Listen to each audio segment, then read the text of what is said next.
Hey everybody, this is Heather and Jenny with Surviving Darkness, and we are on episode 51. And we have been trying to decide what we're going to talk about today.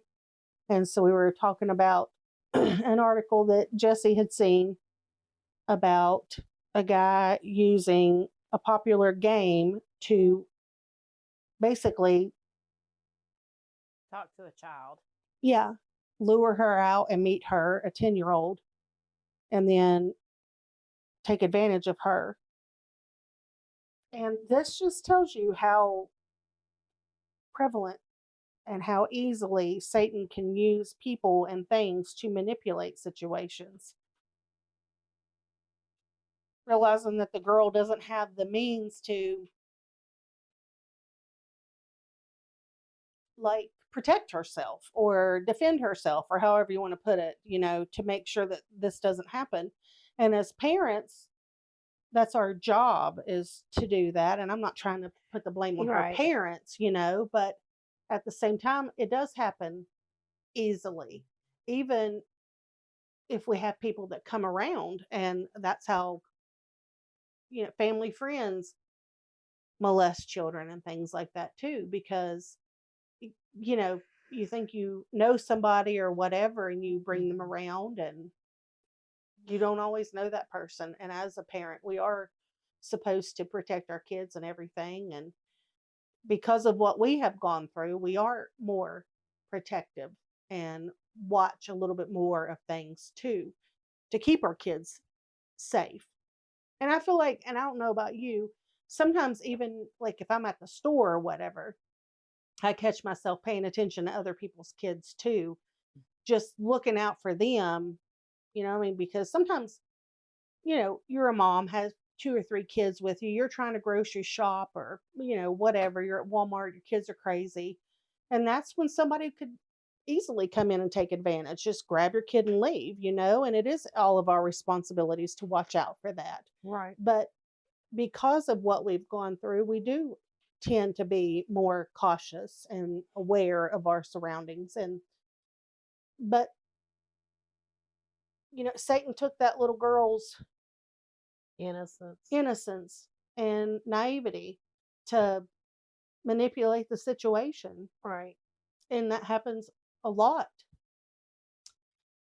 with games or whatever, because it's just them playing games, but it's not. They're actually talking to people. And I said, I said my 5-year-old has been wanting to talk to people, and I'm like, no, and I realized like he's just 5, but at the same time, if he was 12 or 13, I would still be like, I will come in there, I will look and see who you're talking to, or whatever. The thing is they don't understand that the people can say, hey, I'm 9, 10 years old. Yeah. And they're not. They could be like grown adults. Mm-hmm. And they're acting like they're someone else. There's so much stuff out there right now that you can even put a fake picture up. You can do anything like that and manipulate kids. Mm-hmm. We can get manipulated, as adults. That's what I was getting ready to say. How many adults get catfished, or however you want to put it, by false people on Facebook or things like that. Today too, a girl said that she met somebody on one of the dating sites, and he had come over to her house like the first night, and she had a couple of friends over. There was like quite a few of them there.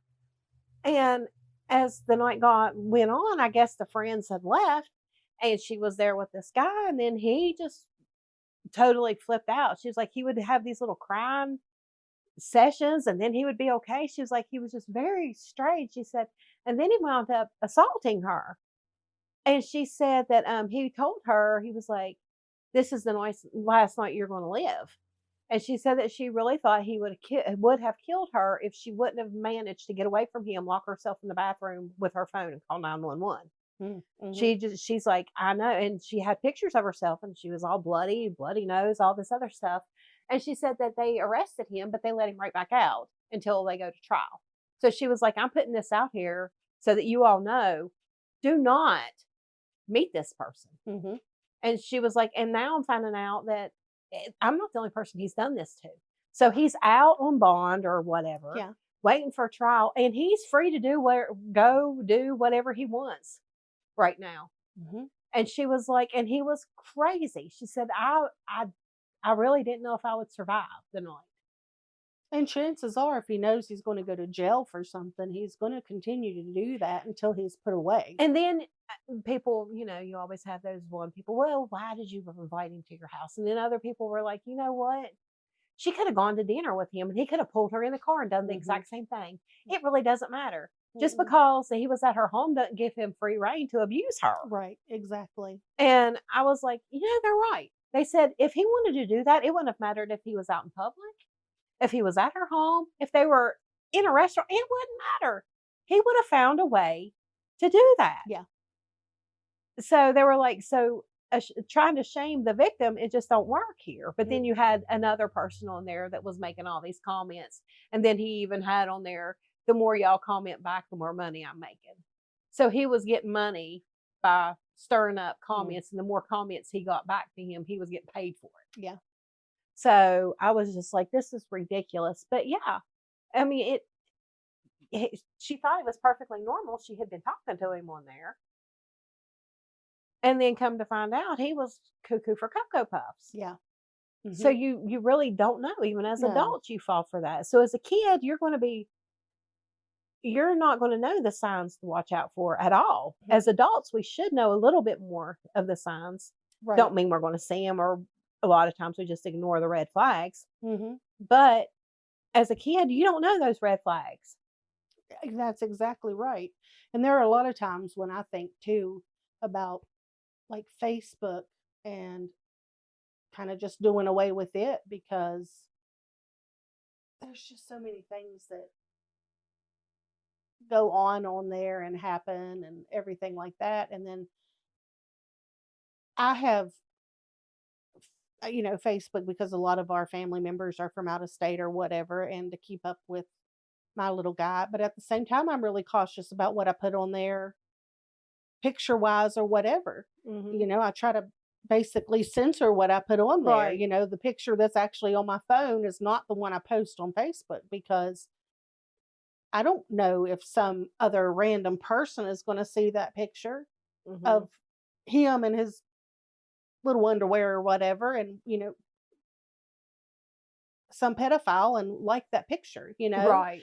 And a lot of people, I don't think about that stuff too. And like I said, we're not trying to put people down. It's just how easily that things happen, just, oh, well, this is just a cute picture, and because of what we've gone through, we know like that we have to be more cautious about Right. that, more protective, and making sure that we can do everything that Right. keeps them out of harm's way.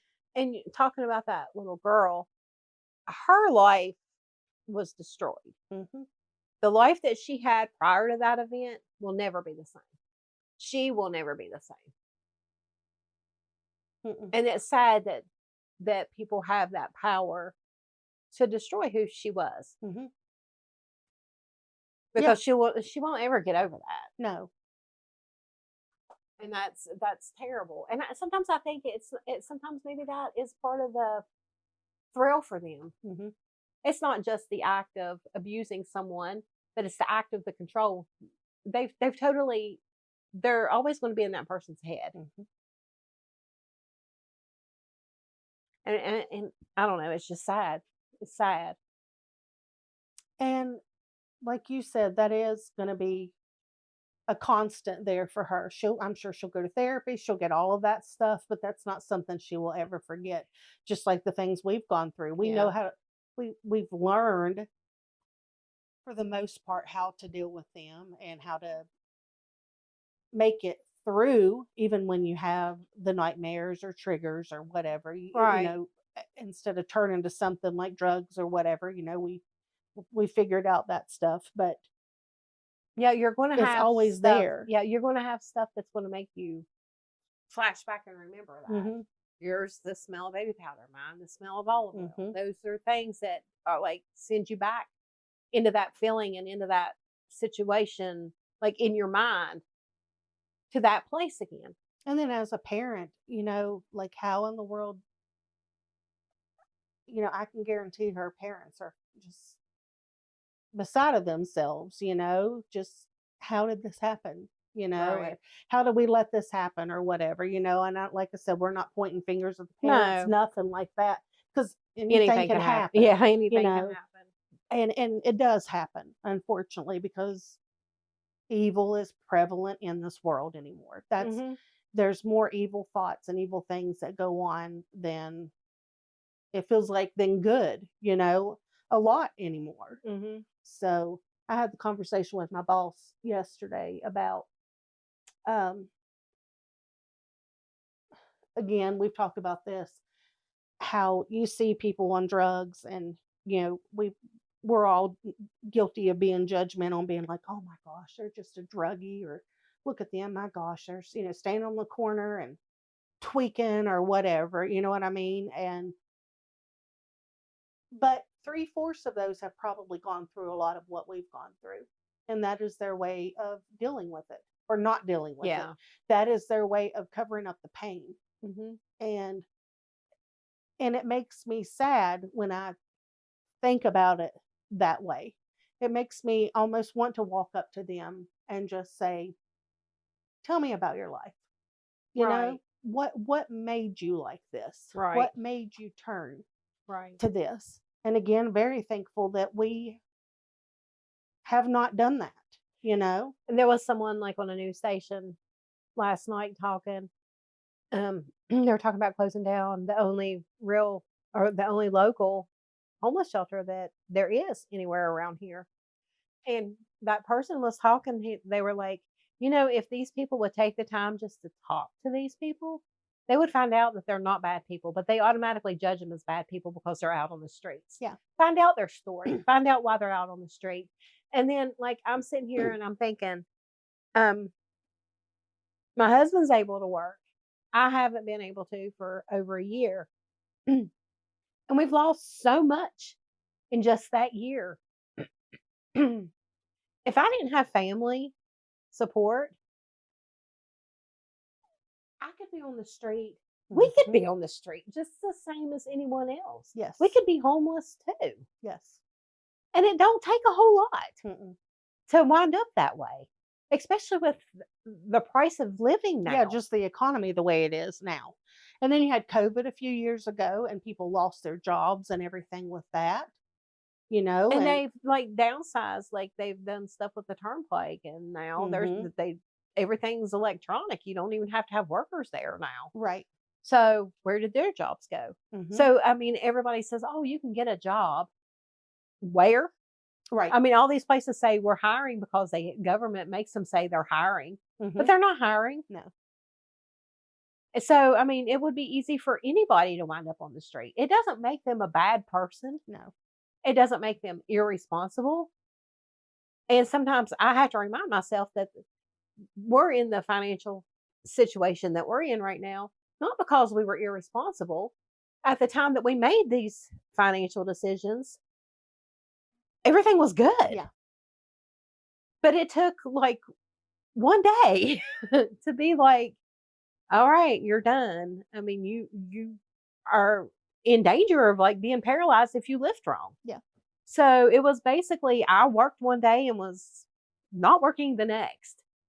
And that's all it takes. Mhm. So these people out on the street, maybe they had a similar situation, but they just didn't have the family support that And I'm then you lucky get enough so to have. desolate, that you probably would be like, whatever. I'll just I'm try whatever. I'm just going to do whatever right, to numb the pain or forget what's going on, and right, and even just one time right. could be That's enough for all, somebody to get addicted. right. I Because it mean, can change yeah. your brain chemistry, your brain makeup just And one if you time. have like genetic tendencies and things like that too, it absolutely can hook you just one time. And I battle depression all the time at this point right Mhm. now. Mhm. Sometimes I just want to stay in my room. I don't want to come out, but then I remind myself that if I do that, Satan wins Right. because that's the position he wants me in. He wants me to feel like hopeless, Mhm. and that's his job. He does a good job with that with a lot of people. It does. So I have to remind myself that he's not winning. He's not winning today. Mhm. But there are times I'm like, you know what? they can take it all. They can take my cars, they can take my house, they can take everything. I will stay in my room. I don't even want to deal with none of it. Mhm. But I'm like, no, I'm stronger than that. I haven't overcome all the things that I've overcome in my lifetime Mhm. just to sit in my room and sulk because things aren't pretty right now. But you can see how easily that people can fall into that. Yes. And that if you don't have God or something else to lean on, that it's just hopeless for you. We've talked in the past, and I guess they talk about, you go into fight or flight, and for us, flight isn't an option. So for me, that's sort of like being in a fight or flight. I can fly by staying in my room and not dealing with anything and try to stay away from the situation and not deal with it at all. Or I'm going to fight and come out of my room and be like, you know what, you're not going to win today. Mhm. So for us, leaving the situation and all that isn't an option. No. Mm-mm. We're going to stay and we're going to battle it out. Mhm. And that's what I feel like right now. I mean, it's just a battle. I'm like, come take my vehicle, do whatever you got to do. And then, like, it made me mad earlier. I didn't know if you caught the conversation or not, but the banks are like, well, you might have to pay the difference. I mean, if the vehicle gets sold, you might be stuck with the difference. That doesn't change the situation. You threatening me with, oh, you might have to pay isn't going to put money in my bank. No. Mm-mm.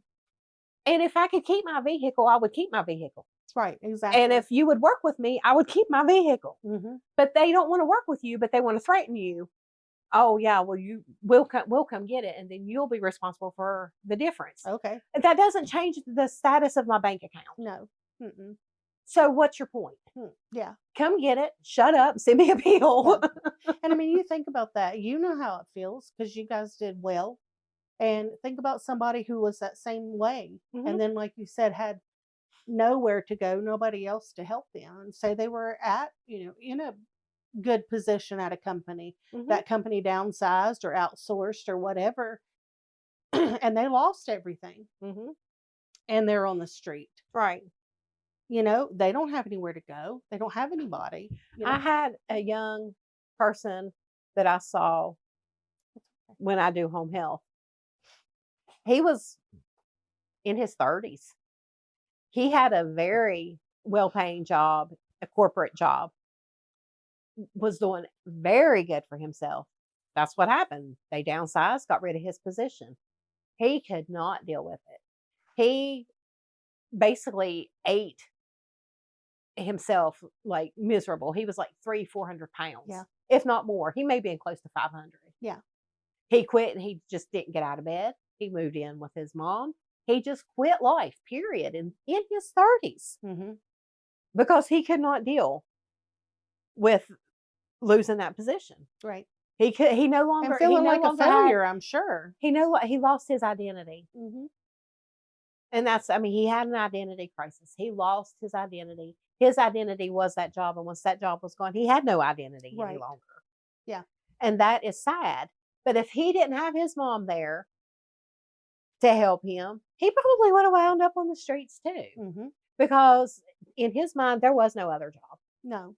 That was his job. Mm-hmm. There was no trying to get another. No, that was his job.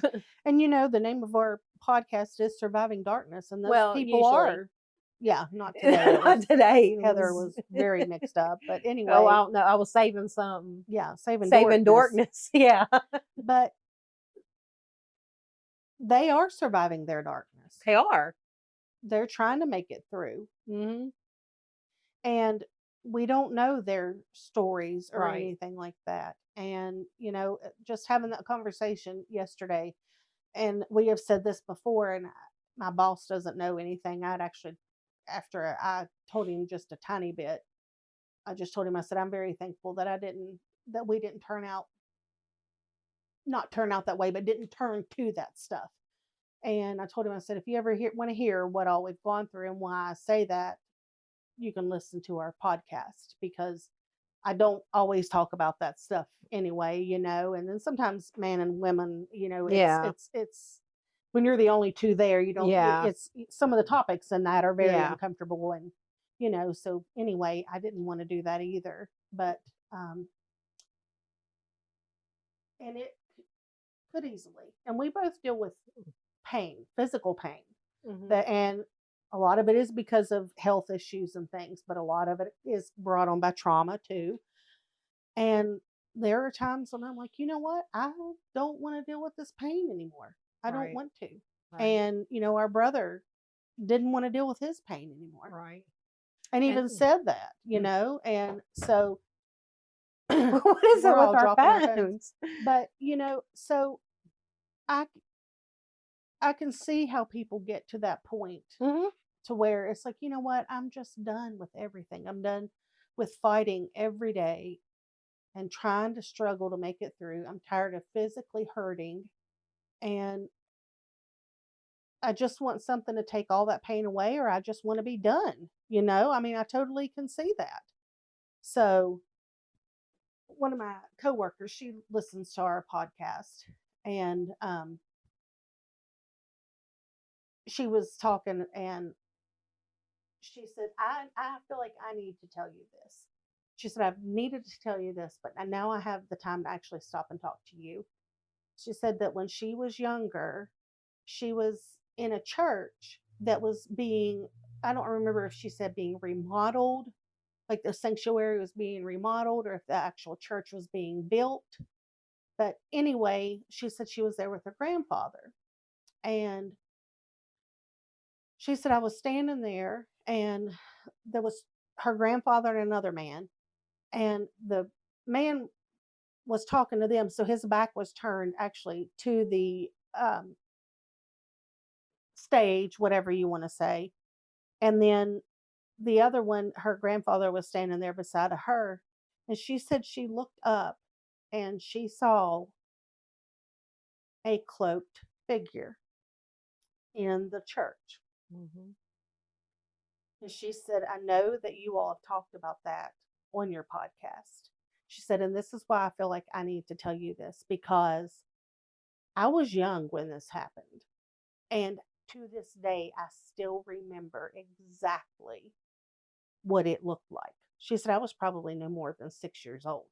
She said, and it's still so vivid in my mind. And I said, oh, absolutely. And she said, what got me was the way it moved.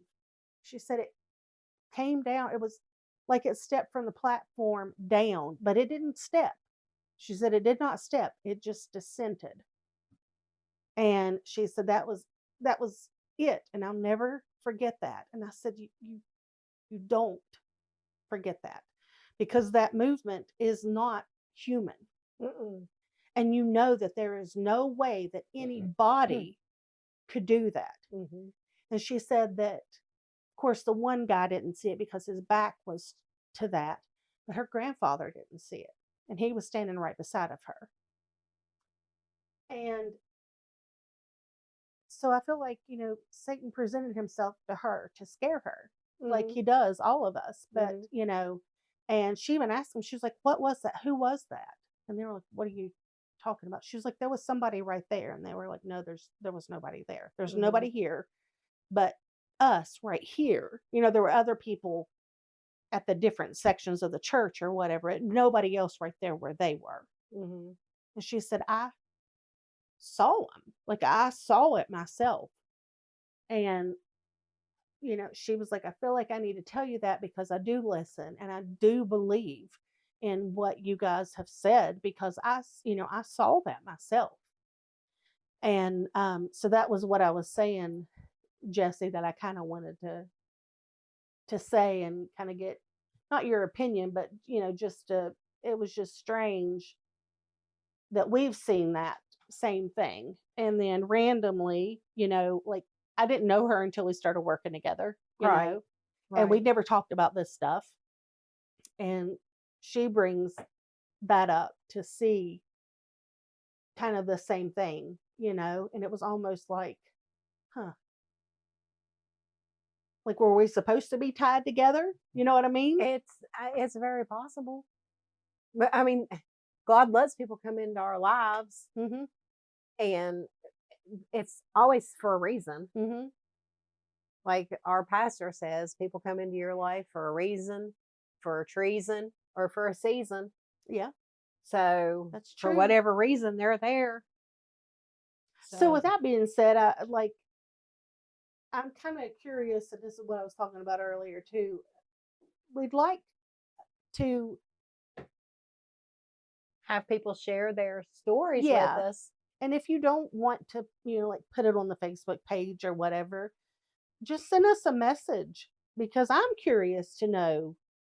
What all people have seen Yeah. too. And I know that there's more people that have witnessed things and gone through things than talk about it, and of course, we're not going to judge people on what they've seen or whatever.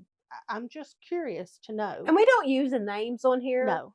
of people. Like if people don't want their name even said, period, we just say like our cousin. We don't even say a name. Yeah. So, I mean, if you want to be anonymous with just like on here, I mean, we would share your story if you're fine with that and be like, well, somebody sent this story in and, you know, this is something we have seen or dealt with before, or this is something that we have never had before. But Yeah. it's not that we're going to sit there and say we don't believe you, because we do. We believe about anything can happen. Yeah. But anyway, there was also a way we're thinking that you can put anonymous participant or whatever and send us an anonymous thing. You can either put it as a comment or whatever on our page, or you can private message us. Either way.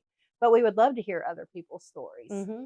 And you were talking about her seeing that in a church. And do you know how many people would say, well, I don't believe that because it was in a church? There are more demons that show up in a church than what shows up in your house or anything else, because that's where your fight of good and evil is. Mm-hmm. And they're going to show up to try to look stronger than God. Right. Mm-hmm. And anything to stop the move of God, they're going to try it. Mm-hmm.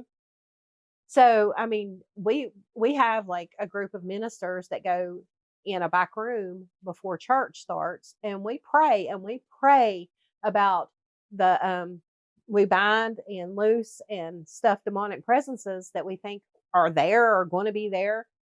Pretty much we just pray for all of them. Mm-hmm. We bind and release and rebuke and pray a hedge of protection around the platform, around the praise team, around our bishop. And Satan loves to taunt God. Right. And so what better place to do that? Exactly. So a lot of people have that misconception in their mind that that's a safe place, that they're not going to have to deal with any kind of evil, any kind of demonic stuff. But do you know how many witches have come up in our church and tried to disrupt the service? Mm-hmm. Quite a few. Do you know how many people have manifested in the church? Quite a few. So if Satan and the demons can't come in the church, how are there possessed people in the church? How are people delivered right there at the altar? Right. So I know that the people have that misconception that it can't be in there. Mm-hmm. But I mean, we pray for like avenging angels to guard the doors, to keep anything out that would try to come through the doors to disrupt the service. We plead the blood of Jesus over all the doors. We do that as a means to try to keep the enemy out and at bay, so that we can have a service that the enemy's not disrupting. Right. So people who actually think that there's not devils and there's not anything evil in a church because it's a holy place. Mm-hmm. Yes, there are. Well, and think about the church shootings. You know, I mean, when we were growing up, you never would have thought about having to have guards, armed people at your church. Yeah. And now it is, you know, because like I said earlier, evil is so prevalent now, that the people who think, well, I'm going to walk in here and shoot, they think these people aren't going to have anything to defend themselves with, And even the small churches, and so they're not safe. No. They're not safe at all. And I never thought growing up that there would be a time that we have security teams. Yeah. And that we have armed security people. I mean, they're not walking around with rifles hanging out and everything, but a lot of the people within our ministry are armed. Mm-hmm. Well, that's how ours is now. Right. And you have to walk around outside. Yes. Yeah. And that's Satan's way of being like, no, I'm taking control of this place. Right. I am. I'm putting fear in everybody, you Right. know, and Right. so that's what he does. And we used to like lock the door like Mhm. at a certain time, but we don't anymore because we've got security teams. Right. They walk the building, they walk the parking lot. They are strategically placed where they can see who comes in the door, out the door, front and back. So that the people in the congregation can pay attention to the preacher. They can hear the word and not have to worry that somebody's going to come in through the back of the church and start shooting. Yeah, and you talk about distractions. Mm-hmm. If you're sitting there and you're having to think about that, oh my gosh, there was a shooting, you know, Yeah.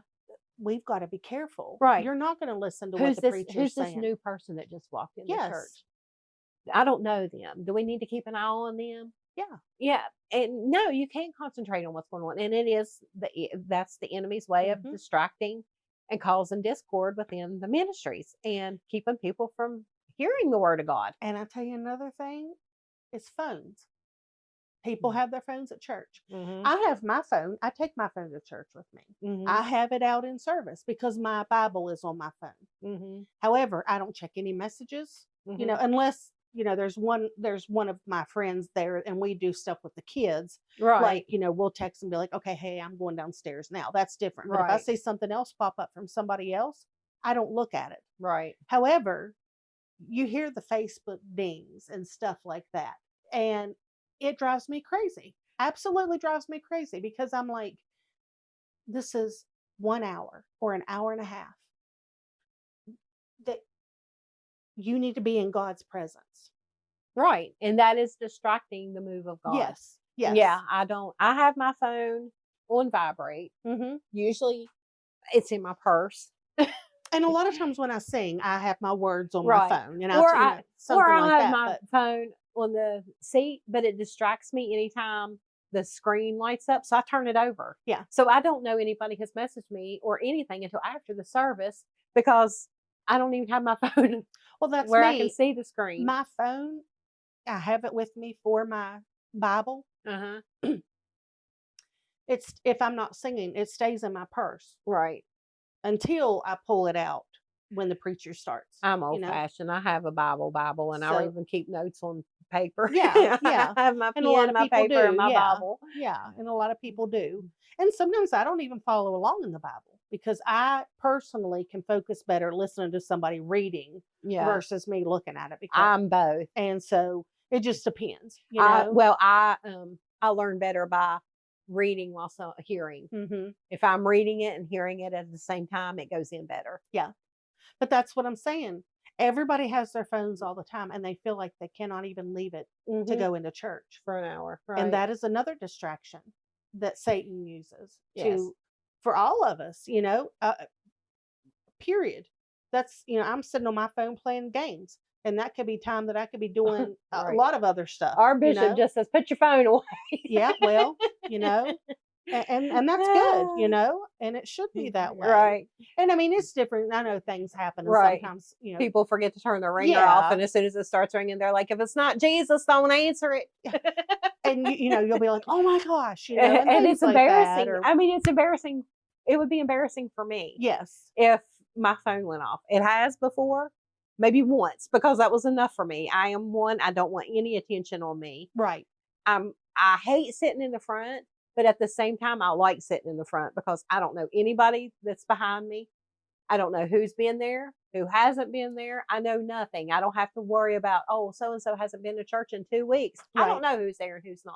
Mm-hmm. But at the same time, I feel like there's eyes on me. Yeah. Which there is. I'm in the front row. But I don't know where I was going with that. Sorry, I looked at the clock. Yeah. You threw me off. I totally forgot. But yeah, it is distracting. Mm-hmm. Having the phones going and different things like that. And the enemy does use distractions. Whatever he can, you know? Mm-hmm. Absolutely whatever he can. Yeah, I just definitely wanted to clear up the whole misconception that that's a safe place and there's not going to be any kind of demonic presence in a church, because that's lies straight from the enemy himself to give you some false safety. Because I have seen some craziness happen in the church. More so, I think, than what I've seen in the world. Yeah. And, somebody may be going through something like that, and they're trying to get help, and they're coming there and they're acting totally different, and people are like, well, they shouldn't be here, because they're acting like that or whatever. They're being like this or whatever. But they're trying to get the help that they need. We had one girl, and I'm going to say this because you don't know. She was strung out so bad. Mm-hmm. She would get up and go out and come back in, out and in, out and in. During the whole service, she could not sit still. And then she got upset over something, took her kids, left the church. Then she'd come back a month or two later, and then she'd leave the church, and then she'd come back. And even just during the service, she could not sit still, up and down, up and down, up and down, up and down. So, somebody could have looked at her and said, you know what? If you're not going to sit still, you can just leave. Yeah, you're being a distraction. Right. Mm-hmm. That girl now is totally clean, has her kids that were taken away by the state, and is in a position where she's helping other addicts. Mm-hmm. So, yeah, that's a place where they need to be. Mm-hmm. And it doesn't matter how many times they walk out of the service. It doesn't matter how distracting they are. That is a hospital for them. Yeah. And that's where they need to be. And if anybody would have been rude to her and been like, you know what, you need to just not come back until you can sit in that seat the whole service, she may have never changed her life. Mm-hmm. And there may have been somebody in that church didn't know her story, but God had laid it on their heart to pray for that person intently. Right. And that could have been the reason that they were Oh, saved, yeah. Oh, yeah. I mean, and we so definitely, quite a few of us prayed for her. yeah, and that's There's always that chance. Mm-hmm. We've had quite a few lose their kids. I mean, they were so strung out they didn't even know who they were, Mm-hmm. and have turned their lives around. So deal with that distraction. Yeah, just deal with it. Mm-hmm. That's exactly right. Yes, and don't be so judgmental. And I'm saying that for myself too. Mm-hmm. And that's not just for everybody else. That's for me too, because we're all guilty of it. Oh, there have been times in my life that I was just like, they need to get it together. Yeah. There's no sense in them acting like that in church. And I know my kids put up with a whole lot. No, you're not doing that. No. Mm-hmm. No, we're not going to listen to that music. No, turn it off. Yeah. Yes. But, sometimes loving people through those situations and being there for them and not judging them is the best thing you could possibly do. It's better than like preaching to them, judging them, telling them how they need to be and not need to be and yada, yada, yada. But show by example the love of God. That's what I was getting ready to say. God is love, Mm-hmm. period. Mm-hmm. That's how he is. And I do think that that's the good things about our church. Mm-hmm. We don't care at my church. We don't care what you come in. Right. It doesn't matter to us. I mean, we would rather you not have everything showing if you're a woman or whatever, Mm-hmm. but if that's all you have to wear, you come sit down with us. It is fine. If you're stinky, you don't have you know what I mean? Like, it doesn't matter. You come in. Mm-hmm. It really does not matter. It doesn't matter. We've what had people background come you in from. We've had people come in totally drunk, Mm-hmm. drunk off their hind ends. One of them came in drunk off her hind end, got saved that day, walked out sober, and is a minister now. So, Yeah. You just don't know. No. And like I said, I'm saying this to me too. Just know that everybody has a story. We've had people from strip clubs. We've had women from strip clubs come into our church. Mm-hmm. And half of them we didn't even know worked there. Right. And some of them have come in and were definitely not dressed appropriately. Right. But God will change them. Yeah. It's not our place to say, well, you need to wear your dress just a little bit longer. You need to do this and you need to do that. When God gets a hold of them, they can change them a whole lot quicker than we can. Mm-hmm. And in a whole lot more loving fashion. Mm-hmm. And we just need to let God move through us. Right. However he sees fit. Right. And I'm changing the subject just a little bit, but I've noticed the maturity. I think even just doing this podcast has changed Mm-hmm. Me. Me. Yeah, absolutely. Yeah. Because my thinking and everything. And maybe it's coming with age too. Things just don't matter. Yeah. Like, I had someone message me personally and just really try to get a rise out of me. And had the gall to do it on a fake account. Oh, really? Mm-hmm. And my response to them really trying to goad me and cause problems with my mother in law, cause problems with my husband. I mean, if I was a immature person, I probably would have been like, oh, and gone after my husband and Right. everything else. Oh, you're not going to do me like that. You may have done somebody, da da da da da. Mm-hmm. But my response was, hey, if you're going to message me, be an adult and don't do it on a fake profile. Mm-hmm. End of conversation. They never replied back. They totally deleted that account. Mm-hmm. But I mean, I could have gone at them. I could have cussed them out. I could have said whatever. I could have got mad at my husband. I could have been like, you know what? Yeah, my mother-in-law is trash. Everything you're saying is true. Right. I don't Mm-hmm. think that, but I mean, I could have said Yeah. all that, but I didn't. Mm-hmm. And I was like, I was really amazed at my reaction. It wasn't. It was just like, you know what? This is a waste of my time. If Yeah. you're not even adult enough to even let me know who you are for one, and message me on a fake account, I don't even have time to deal with you. Yeah. I'm not doing this with you. Mm-hmm. So I just shut it down real quick. Mm-hmm. And evidently they figured that out because, I mean, within seconds, the account was, I couldn't even respond anymore because the Right. account was like totally gone. They went from Dawn Johnson, Yeah. Miss Miami Vice, Mm-hmm. to none. And Yeah. now it's like Facebook user. I mean, the account's totally gone. Mm-hmm. So they opened up an account. And that's what I was saying earlier. The time that they took, that probably took 15, 20 minutes or so to open up an account, all that. And then the other 15, 20 minutes to sit there and try to think of the exact words that they wanted to send to me that they thought was really going to cause me issues or cause issues in the family. And my response was, hey, grow up, pretty Yeah. much. Just Mhm. grow up. I Mm-hmm. was like, you wasted that 30 minutes of your life just to get a grow up. Plus, Satan used that person to try to get under your skin Right. because he knows that things are tough for you guys right now. Mm-hmm. There's a lot of stress Mm-hmm. with the financial situation and health wise and everything like that. And so that's what he does. He's like, well, I'm just going to try to throw Right. something else at you Yeah. And and, just try to. try to cause problems like, Mm-hmm. well, he's going to listen to his mother more than he's ever going to listen to you because your opinion don't count. And I'm sitting there, and my thoughts were, we're not newlyweds. We've been married for a few years, and I've known him my whole life. Right. You're not giving me advice and a heads up. You're just trying to cause trouble. Mm-hmm.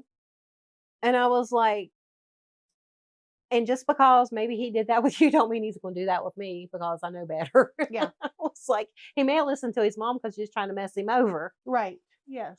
Yeah.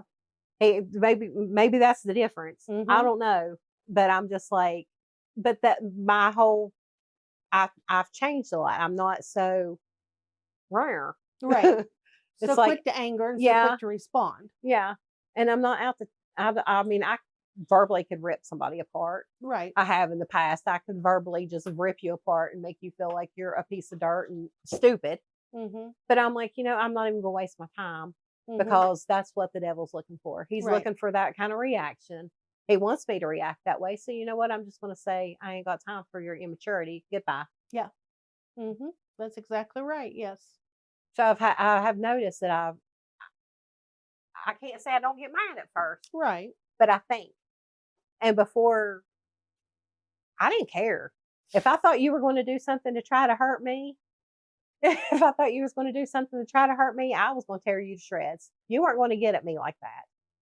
Yeah. And I just feel exactly. like I've changed a lot just doing this, sharing with people, showing, compassion. Mm-hmm. And, I'm going to pray for that person. Right. They have to be really miserable within their own skin to try to cause problems. Right. Mm-hmm. And jealousy. Mm-hmm. I was like, well, I mean, you're telling me I need to pray for this person and that person. How about if I just start with you? Right. Because there's lots I can pray. I mean, I can pray for you and your spirit of jealousy. Mm-hmm. I can pray for a lot of things. Mm-hmm. But I mean, it is what it is. I know my perspective on a lot of things have changed Mm-hmm. because I just by feel like doing I this. can't get on here and tell people how to survive darkness and how to be compassionate and everything else if I'm not living it. Right. Mm-hmm. So it's like it has really changed me in how I think. Yeah. And how I react. I can't be one person on the podcast and someone else outside the podcast. Right. If I'm going to be real, I've got to be real in all aspects. Mm-hmm. So this week or next week, we are going to have like a post or question answer thing to where we can do the giveaway. And we're going to let that person choose, even though Heather said we shouldn't. No, we tell you what you want. Whether, whoever, however we do it, and whatever we come up with. So make sure you guys are paying attention to the page, and we'll share everything too. And that's probably me. I get overwhelmed with choices. Tell me what you're going to give me, and maybe give me the choice of what color I want or what design. Don't give me a bunch of different choices because that's too much thinking. Just tell me what I'm going to get. And you're like, oh, how about if we do a t-shirt or a tumbler or this or that? And I'm like, oh no, just tell them what they're going to get and they can pick a collar. Well, we can still pick the color or on the t-shirt or the tumbler. We can do that, but they can get their choice. So anyway, the point is we're going to do something like that since it was our 50th episode. But we'd like to do something like that for people. And we really are going to do it. I told Jenny and Jesse that I feel like we were like, oh, we're going to do this and we're going to do that. And we just keep dropping the ball. But I think that a lot of circumstances have caused us to not be able to get together the way we want to, Mm-hmm. like health-wise, weather-wise. Weather has been this month. Yeah. Yeah. So I still plan on doing the familiar spirit. Mm-hmm. I've already got everything together. It's just a matter of getting us together to record it. Mm-hmm. So I did the spirit of divination last time. I'm doing the familiar spirit this time. And I think I might touch on the spirit of fear the next time, since it sort of goes with the familiar spirit and the spirit of divination. But anyway, we haven't forgotten about doing that one. So that hopefully will be either the beginning of this week or next week or like tomorrow or sometime. I'm not sure exactly when it'll drop, but we are still going to continue doing that. Mm-hmm. I promise. But things just, they haven't. We've been attacked a lot. Mm-hmm. Since we started this, we have really been attacked a lot. Mm-hmm. And that just goes to show that the enemy doesn't want us sharing.